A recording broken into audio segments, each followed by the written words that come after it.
ఇంతకుముందే నేను ఒక ట్వీట్ చూడడం జరిగింది. మాజీ ముఖ్యమంత్రి జగన్మోహన్ రెడ్డి గారు ఒక ట్వీట్ చేశారు. విధ్వంస పాలన చంద్రబాబు నాయుడు మొదలుపెట్టాడు, ఇది ఎంతవరకు వెళ్తుంది, దీనికి అందరూ మద్దతు ఇవ్వాలని. నువ్వు చేసిందేమయ్యా? నువ్వు అధికారంలో ఉన్నప్పుడు నువ్వు చేసిందేమయ్యా అని అడుగుతున్నాం. భారతీయ జనతా పార్టీ నువ్వు అధికారంలో ఉన్నప్పుడు నువ్వు చేసింది ఏం జగన్మోహన్ రెడ్డి గారు? మొదటి రోజు నుంచి విధ్వంసంతో తన పరిపాలన మొదలుపెట్టినటువంటి జగన్మోహన్ రెడ్డి రాష్ట్రాన్ని సర్వనాశనం చేశాడు. నువ్వే ఈరోజు నీతులు చెప్పేది. దెయ్యాలు వేదాలు వల్లించినట్టుంది మిత్రులారా. ఆయన ట్వీట్ చూస్తూ ఉంటే దెయ్యాలు వేదాలు వల్లించినట్టుంది. మొదటి రోజే తన కార్యాలయాన్ని కొట్టేశారంట.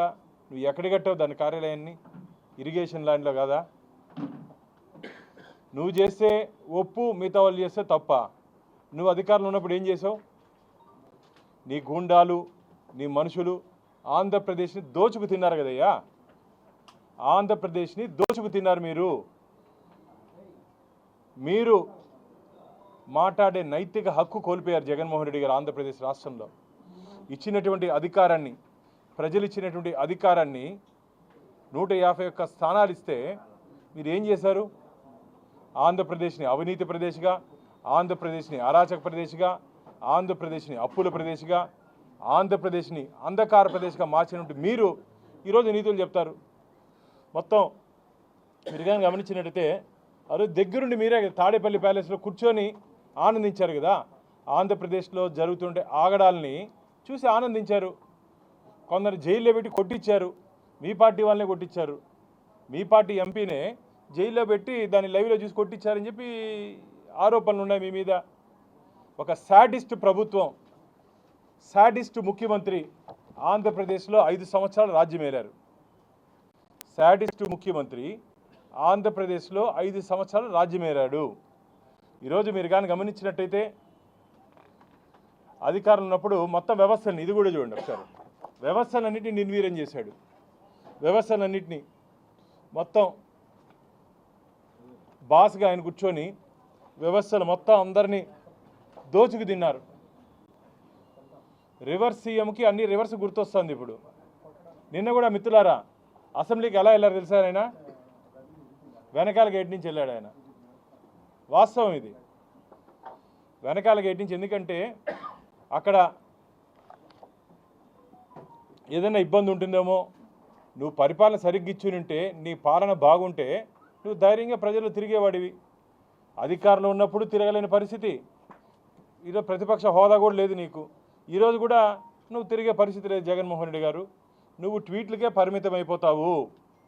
జగన్మోహన్ రెడ్డి గారు ఓన్లీ ట్వీట్లు చేసుకునేదానికే పరిమితం అయిపోతారు తప్ప, ఇంతకుముందు ఏదో తాడేపల్లి ప్యాలెస్లో కూర్చొని ఆడుకుంటున్నారని చెప్పి నీ మీద చాలా విమర్శలు ఉన్నాయి. తాడేపల్లి ప్యాలెస్లో కూర్చొని ప్రజాపాలన మర్చిపోయి నువ్వేదో ఆడుకుంటున్నావు అని చెప్పి ప్రజల నుంచి చాలా విమర్శలు ఉన్నాయి సోషల్ మీడియాలో నీ గురించి. ఆఖరికి అదే పరిమితమయ్యే అవకాశం నీకు ప్రజలు ఇచ్చారు.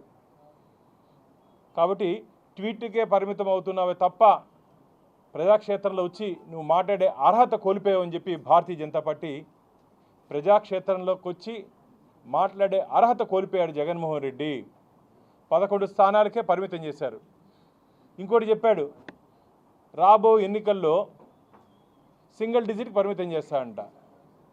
2019లో నీది ఎంతయ్యా? 151. 2024లో నీదెంతయ్యా? 11.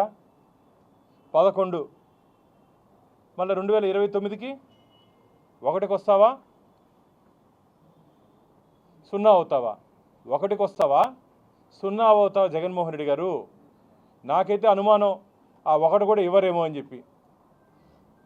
సింగిల్ డిజిట్ కూడా నీకు ఆంధ్రప్రదేశ్ ప్రజలు ఇవ్వరేమో అని చెప్పి నాకైతే అనుమానాలు ఉన్నాయి. ఎందుకంటే నీ మీద అంత ద్వేషం పెంచుకున్నారు ఆంధ్రప్రదేశ్ ప్రజలు. మాకు వద్దు జగన్మోహన్ రెడ్డి గారి పరిపాలన అని చెప్పి ఆంధ్రప్రదేశ్ ప్రజలు ఒక ఆలోచనకి, ఒక భావనకి రావడం జరిగింది. అందులో భాగంగానే మొన్న జరిగినటువంటి ఎన్నికల్లో ఈ తీర్పు ఇవ్వడం జరిగింది.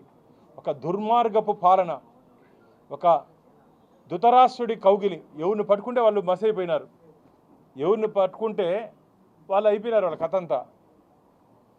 నీ కళ్ళల్లో ఆనందం చూడాలని చెప్పి ఎవరెవరు డ్యాన్సులు వేశారో అందరినీ ఆంధ్రప్రదేశ్ ప్రజలు ఇంటికి పంపించారు. ఇకనైనా సరే నోరుని అదుపులో పెట్టుకొని ఏది అవసరమో రాష్ట్రానికి రాష్ట్ర ప్రజలకి అది మాట్లాడితే మంచిదని చెప్పి భారతీయ జనతా పార్టీ జగన్మోహన్ రెడ్డి గారికి సలహా ఇస్తుంది. కొన్ని వందల మంది సలహాదారులు పెట్టుకొని అధికారులు ఉన్నప్పుడు ఏ రోజైనా సరే ఒక్కరి సలహాదారు మాటన్నా విన్నావా నువ్వు? వినలేదే. ఈరోజు ట్వీట్ చేస్తున్నాడు. దీనికి మద్దతు కావాలంటే ఆయనకి ఎవరే నీకు మద్దతు ఇచ్చేది? నీకు ఎవ్వరు మద్దతు ఇచ్చే పరిస్థితి లేదు. నువ్వు అందరినీ కోల్పోయావు. జగన్మోహన్ రెడ్డి గారు మీరు అందరినీ కోల్పోయారు.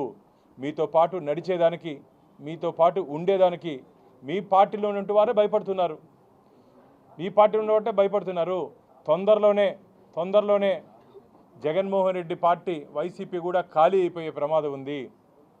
జగన్మోహన్ రెడ్డి పార్టీ కూడా ఖాళీ అయిపోయే ప్రమాదం ఉంది. నీ పక్కన నిలుచుకునేదానికి కూడా మనుషులు కరువు అవుతారు. జగన్మోహన్ రెడ్డి నువ్వు ఒంటరివాడిపోతావు. సింహం సింగలకు వస్తుంది అంటున్నావు కదా. తదాస్తు దేవతలు పైన ఉన్నారేమో.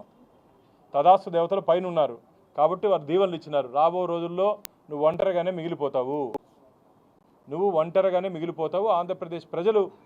ఆంధ్రప్రదేశ్ ప్రజలు నీకు ఆ విధమైనటువంటి గుణపాఠం ఇచ్చారు. ఆ విధంగా నీకు ప్రజాక్షేత్రంలో తీర్పు ఇవ్వడం జరిగింది. కాబట్టి భారతీయ జనతా పార్టీ జగన్మోహన్ రెడ్డి గారిని వైఖరి పట్ల మేము వారు ఇచ్చినటువంటి ట్వీట్ని మేము తీవ్రంగా వ్యతిరేకిస్తున్నాం. కాబట్టి ట్వీట్కే పరిమితమైనటువంటి జగన్మోహన్ రెడ్డి నువ్వు ఈ 5 సంవత్సరాలు ఇంకా రాబో రోజుల్లో కూడా దాంట్లోనే గడుపుకోవాలని చెప్పి మేము దాంట్లోనే ఉంటామని చెప్పి మేము ఆశాభావాన్ని వ్యక్తం చేస్తున్నాం. కాబట్టి ఈ 5 సంవత్సరాల కాలంలో ఎన్డీఏ కూటమి మంచి పరిపాలన ఇవ్వాలని చెప్పి ఆంధ్రప్రదేశ్ ప్రజలు పడినటువంటి ఇబ్బందుల నుంచి అధిగమించాలని చెప్పి మేము ఒక ఆలోచనతో ముందుకు పోతున్నాం. For more videos like this, subscribe Big TV channel.